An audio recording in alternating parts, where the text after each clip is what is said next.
এতিয়া বহুত ভাল পথত আগবাঢ়িছে, বহুত ভাল তথ্য, বিস্ফোৰক তথ্য আমাৰ হাতত পৰিছে আৰু মই ভাবোঁ যে 10 ডিচেম্বৰৰ ভিতৰত 17 তাৰিখে লাষ্ট ডেট, তাৰ আগতে মই 10 বুলিয়ে মনত ভাবি থৈছোঁ, জুবিনৰ ঘটনাক সম্পূৰ্ণ ৰাইজৰ সন্মুখলৈ আমি আনিব পাৰিম। ক'ৰবাত অসমৰ ৰাইজ আচৰিতো হ'ব, অলপ দুখো পাব, কষ্টও পাব, লগতে খঙো উঠিব।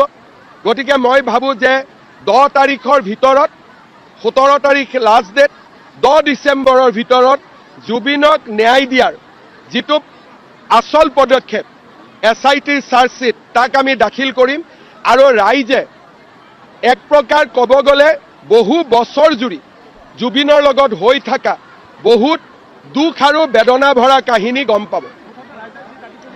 100% হিমন্ত বিশ্ব শৰ্মাই যদি কিবা এটা কাম হাতত লয় তাক চেছ নোহোৱালৈকে মই নেৰোঁ।